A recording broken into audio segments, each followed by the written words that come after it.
Name is बीना चांदवानी और हम cover कर रहे हैं व्यष्टि और समष्टि अर्थशास्त्र। ठीक है स्टूडेंट, व्यष्टि और समष्टि अर्थशास्त्र में हमने सिलेबस को देखा कि हम किस तरह से सभी वीडियोस में कवर करने वाले हैं। हमने चैप्टर स्टार्ट किया था स्टूडेंट मुद्रा।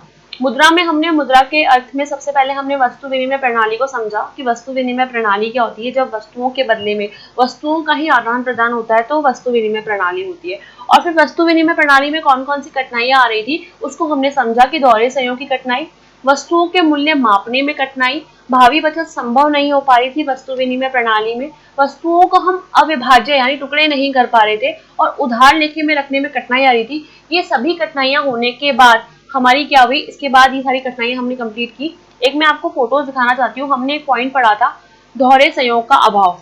देखो स्टूडेंट, दोहरे संयोग में मैंने बताया था कि अगर एक स्टूडेंट्स के पास बुक है और एक के पास बना रहा है, इसको चाहिए ओवन और इसको चाहिए चिकन, तो हर जो चीज हमें चाहिए वो सामने वाले के पास उपलब्ध हो ये जरूरी नहीं है, इसलिए दोहरे संयोग की कठिनाई उत्पन्न हो रही थी। ये आपका बार्टर सिस्टम है, जब गुड्स के बदले में वस्तुओं के बदले में वस्तु एक्सचेंज हो रही थी, आदान प्रदान हो रहा था, उसको वस्तु विनिमय प्रणाली कहते हैं। ठीक है, तो वस्तु विनिमय प्रणाली में कठिनाइयों के कारण ही किसका जन्म हुआ, फिर मुद्रा का जन्म हुआ। ठीक है स्टूडेंट, आइए हम मुद्रा की डेफिनेशन देखते हैं। मुद्रा को अंग्रेजी में मनी कहते हैं, जैसा कि मैं बार बार बोल रही हूँ कि मनी। ठीक है, तो मुद्रा को अंग्रेजी में क्या कहते हैं, मनी कहते हैं। मनी शब्द की जो व्युत्पत्ति हुई है वो लैटिन भाषा के मोनेटो शब्द से हुई है। आपको स्टूडेंट ये याद रखना है कि मनी शब्द की व्युत्पत्ति यानी मनी शब्द कहाँ से निकला है, तो वो एक लैटिन भाषा से निकला है जिसका मतलब क्या होता है, मोनेटो। मोनेटो देवी जूनो का दूसरा नाम है। किसका नाम है, देवी जूनो का दूसरा नाम है।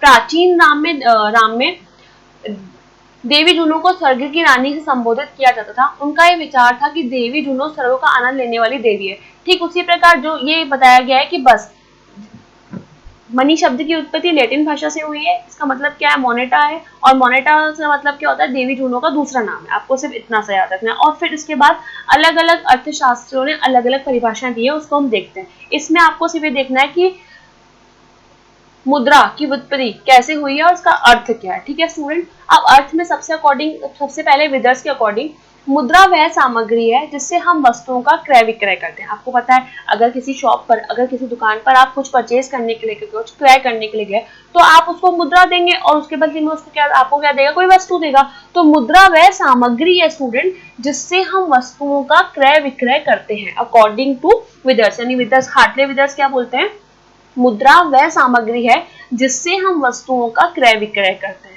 ठीक है स्टूडेंट, नैप के अकॉर्डिंग कोई भी वस्तु जो राज्य द्वारा मुद्रा घोषित कर दी गई है वो मुद्रा कही जाती है। नैप क्या बोलते हैं कि कोई भी ऐसी वस्तु, राज्य मतलब क्या है, आपकी गवर्नमेंट ने, राज्य मतलब क्या है, आपकी गवर्नमेंट ने, आपकी सरकार ने उसको मुद्रा घोषित कर दी गई है। आरबीआई ने 200 के नोट, 500 के नोट, ये चलती है, कौन इशू करता है, इसको निर्गमित कौन करता है, इसको कौन करती है, सरकार करती है ना। तो जो भी मुद्रा आपके सरकार ने घोषित कर दी गई है वही मुद्रा कही जाती है। ठीक है स्टूडेंट, नेक्स्ट है मार्शल के अकॉर्डिंग। मार्शल क्या बोलते हैं, मुद्रा में वे सभी वस्तुएं शामिल की जाती हैं या सभी वस्तुएं सम्मिलित की जाती हैं जो किसी विशेष समय अथवा स्थान में बिना संदेह और विशेष जांच पड़ताल के वस्तुओं और सेवाओं को खरीदने और व्यय के भुगतान के साधन के रूप में सामान्यतः स्वीकार की जाती है। देखिए स्टूडेंट कैसे, फॉर एग्जाम्पल आप किसी शॉप पर गए, आपके पास 100 रुपए का नोट है, आप उसको 100 रुपए का नोट दोगे, वो बिना किसी संदेह यानी उसको कोई परेशानी नहीं है, कोई जांच पड़ताल नहीं करेगा, आपके पास 100 रुपए, इट मीन्स वो आपके पैसे। ठीक है, आप उसको बोलेंगे, आप उसको कहेंगे 100 रुपए का हमें ये सामान चाहिए भैया, वो इजीली आपको प्रोवाइड करवा देगा। क्यों, क्योंकि मुद्रा एक चीज है जिसमें कोई संदेह, कोई जांच पड़ताल करने की जरूरत नहीं है। जिसके पास मुद्रा अवेलेबल होती है, जिसके पास पैसा होता है, वो उसी का माना जाता है। ठीक है स्टूडेंट, फिर सेलिंगमैन के अकॉर्डिंग मुद्रा वे वस्तु है जिसे सामान्य स्वीकृति प्राप्त हो, इजीली जनरली एक्सेप्टेबल होता है, कोई आपको मना नहीं करता है, आपके पास पैसे हैं, इट मींस आप ये चीज परचेस कर सकते हैं। किलने के अकॉर्डिंग मुद्रा एक ऐसी वस्तु है जिसे सामान्यतः विनिमय का माध्यम समझते हैं कि आप तो ले रहे हैं गुड्स और सामने वाले को दे रहे हैं पैसे, और मूल्य के मान के रूप में, मूल्य का मान समझ रहे हैं। फॉर एग्जाम्पल मेरे हाथ में पेन है, तो पेन देख के आप इसकी कॉस्ट बता सकते हैं, मैम 5 रुपए का पेन होगा, 10 रुपए का पेन होगा या 20 रुपए का पेन होगा। अच्छा मेरे हाथ में मोबाइल है, मैम इसकी कॉस्ट 10,000 रुपए होगी, मैम इसकी कॉस्ट 15,000 रुपए होगी।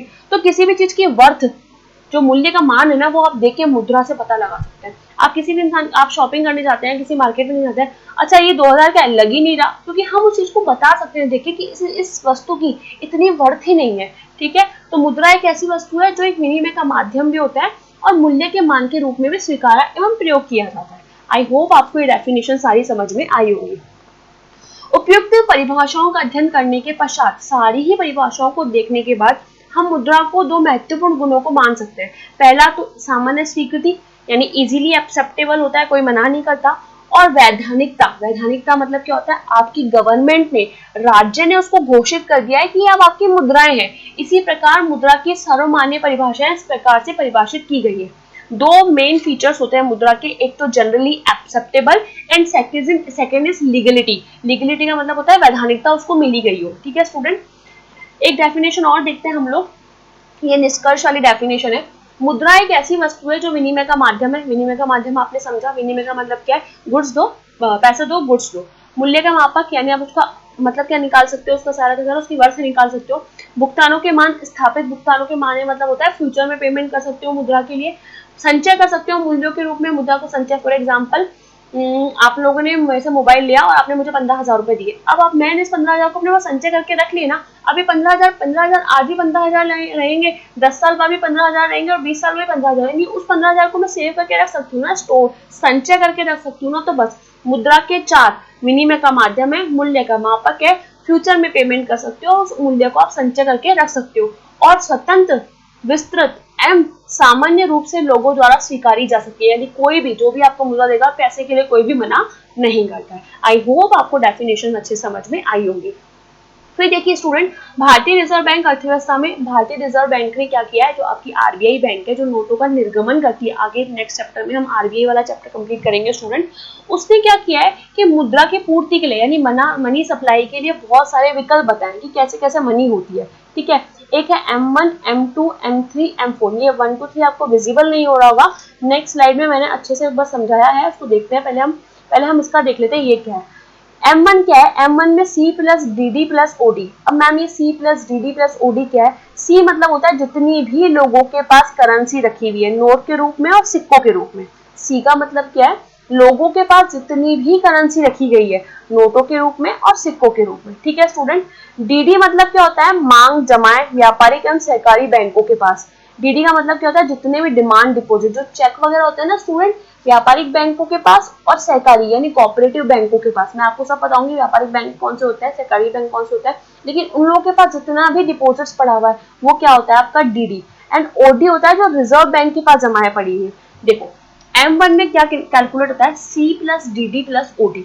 C मतलब होता है जो लोगों के पास कैश पड़ा हुआ है। ठीक है स्टूडेंट, DD मतलब होता है जो व्यापारिक बैंकों के पास डिपॉजिट पड़ा हुआ है, और OD मतलब होता है जो रिजर्व बैंकों के पास डिपॉजिट पड़ा हुआ है। M1 में तीन चीजें आती है, लोगों के पास, व्यापारिक बैंकों के पास एंड उसके पास रिजर्व बैंक के पास। व्यापारिक बैंक वो होती है जो कस्टमर से लेन देन करती है, लेकिन रिजर्व बैंक स्टूडेंट वो होती है जो हमसे लेन देन नहीं करती है, जो बैंकों से लेन देन करती है। ठीक है, M1 आपको समझ में आया। फिर है M2। M2 में क्या आता है, एक तो हम M1 को लेंगे, यहाँ पे थोड़ा विजिबल नहीं हो रहा है, यहाँ पे हम किसको लेंगे, M1। ये स्टूडेंट क्या है, ये M1 है। प्लस डाकघर, आपने पोस्ट ऑफिस का नाम सुना होगा। पोस्ट ऑफिस में जितनी भी सेविंग की बात कर रही हूँ मैं, किसी और अकाउंट की बात नहीं कर रही हूँ, किसकी बात कर रही हूँ मैं, सेविंग की। बचत बैंकों में जितनी भी जमाएं पड़ी हुई है वो आपके M1 M2 में आती है। ठीक है स्टूडेंट, फिर है M3। ये क्या है स्टूडेंट, M3, और ये क्या था स्टूडेंट, M2। ठीक है, तो M3 में क्या आता है, M1 की सारी चीजें और व्यावसायिक बैंकों में निवल अवधि जमाएं। निवल अवधि जमाओं का मतलब होता है टाइम डिपॉजिट। टाइम मतलब होता है FD। आपने FD फिक्स टाइम के लिए कराई है, आपने RD। मैं सारे अकाउंट आपको इजीली नेक्स्ट क्लास में समझाऊंगी कि FD अकाउंट क्या होता है, RD अकाउंट क्या होता है, सेविंग अकाउंट क्या होता है, सारे बताऊंगी। लेकिन अभी के लिए आपको याद रखना है कि व्यावसायिक बैंक, जो आपके कमर्शियल बैंक में टाइम डिपॉजिट्स पड़े हुए हैं, जो निवल अवधिक जमाएं पड़ी हुई है, वो सारे के सारे M3 में आते हैं। And last is 4, M4। ये क्या है student, M4। M1, M2, M3 and M4। M4 में क्या है, M3 की सारी चीजें और डाकघर में कुल जमाएं। अब डाकघर में, यहाँ डाकघर की सिर्फ सेविंग की बात हो रही थी और यहाँ पर डाकघर की सारी जमाओं की बात हो रही है। M1, M2, M3, M4 ये चार मुद्रा की पूर्ति के वैकल्पिक माप होते हैं, जो किसने बताया स्टूडेंट, RBI ने बताया। M1 में क्या आता है, C plus DD plus OD। M2 में क्या होता है, M1 की सारी चीजें, C plus DD plus OD तो आएगा, प्लस डाकघर की कौन सी जमाएं की बात कर रहे हैं हम, सेविंग जमाओं की बात कर रहे हैं, बचत जमाओं की बात कर रहे हैं।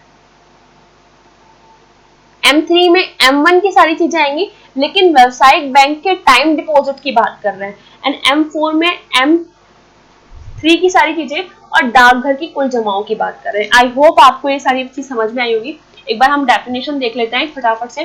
नैप के अकॉर्डिंग हमने देखा जो भी आपका राज्य है आपकी मुद्रा घोषित कर देगा, वही आपकी क्या बन जाती है, मुद्रा बन जाती है। जो वस्तु राज्य द्वारा मुद्रा घोषित कर दी जाती है वह आपकी मुद्रा बन जाती है। एक बार हम फटाफट से, रिजर्व बैंक ने सन 1977 में 1977 में मुद्रा की पूर्ति के 4 माप बताए हैं, M1, M2, M3 and M4। आपको यहाँ पे इजीली विजिबल होगा। M1 में क्या है, C plus D D plus OD, यहाँ पे आप ओडी भी लिख दीजिए, ओडी भी इंक्लूड होता है, C plus D D plus OD. OD student क्या था, जो रिजर्व बैंक के पास जमाए हैं, ठीक है स्टूडेंट। फिर M2 में क्या है, M1 की सारी चीजें और डाकघर की बचत जमाएं। फिर M3 में क्या है, M1 की सारी चीजें और व्यापारिक बैंक और सहकारी बैंक की शुद्ध जमाएं। ये व्यापारिक थोड़ा उसमें ऐसे वाला मात्रा आएगा व्यापारिक में, ठीक है स्टूडेंट। व्यापारिक बैंक की और सहकारी बैंक की सारी जमाएं आएंगी। जमाओं का मतलब होता है जितने भी अकाउंट के रूप में, जितने भी अकाउंट बना रखे हैं बैंकों ने और उन अकाउंट में जो जनता पैसा जमा करवा रही है वो सारी जमाएं होती है, ठीक है स्टूडेंट। और M4 में क्या है, M3, यहाँ पे क्या है, यहाँ पे M1 और M1 है, यहाँ पे लास्ट में क्या है, M3 की सारी चीजें और डाकघर बचत संगठनों की कुल जमाएं। यहाँ पे डाकघर की सिर्फ सेविंग की बात हो रही थी, किसकी बात हो रही थी स्टूडेंट, सेविंग की, और यहाँ पे किसकी बात हो रही है, कुल जमाओं की बात हो रही है। तो आज हमने क्या कवर किया कि क्या वस्तु विनिमय प्रणाली की कठिनाइयां थी, उस वस्तु विनिमय कठिनाइयों को दूर करने के बाद क्या आया, मुद्रा।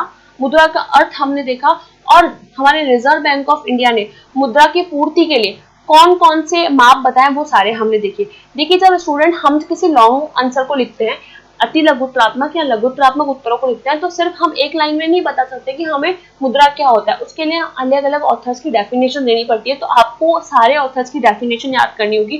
कई बार क्वेश्चन आते हैं कि नैप के अकॉर्डिंग क्या डेफिनेशन है, आप हमें बताइए। तो नैप ने क्या बताया था, वह मुद्रा जो राज्य द्वारा घोषित कर दी जाती है या वह वस्तु जो राज्य द्वारा घोषित कर दी जाती है वो आपकी क्या होती है स्टूडेंट, मुद्रा होती है। आज के लिए सिर्फ इतना। Thank you so much.